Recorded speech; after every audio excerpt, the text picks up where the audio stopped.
سنت دامت برکاتہ العالیہ نے اپنی فیضان رمضان کتاب میں ایک واقعہ نقل فرمایا ہے کہ محمد نامی ایک شخص تھا جو سارا سال نماز نہ پڑھتا تھا، لیکن جیسے ہی رمضان شریف کا چاند نظر آتا تو وہ مسجد کا رخ کر لیتا اور صاف ستھرے کپڑے پہن کر پورے ماہ نمازوں کی پابندی کرتا، حتیٰ کہ جو اس کی نمازیں قضا ہوئی تھی وہ نمازیں بھی ادا کرنے کی کوشش کرتا۔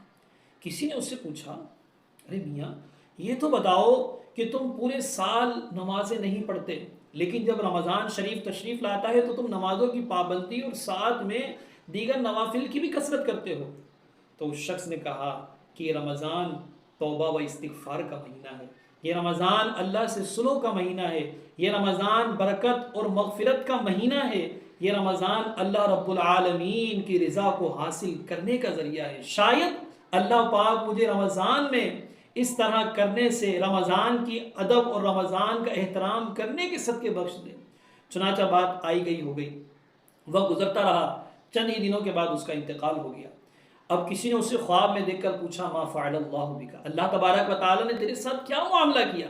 تو وہ شخص کہتا ہے کہ مجھے احترام رمضان کی برکت سے اللہ کریم نے بخش دیا ہے۔ سبحان اللہ سبحان اللہ، مرحبا صد مرحبا، پھر آمد رمضان ہے، کھل اٹھے مرجائے دل، تازہ ہوا ایمان ہے۔ تو نیت کریں گے انشاءاللہ رمضان کا ادب بھی کریں گے، رمضان کا احترام بھی کریں گے، اور رمضان میں خوب خوب اللہ رب العالمین کی عبادت بھی کریں گے۔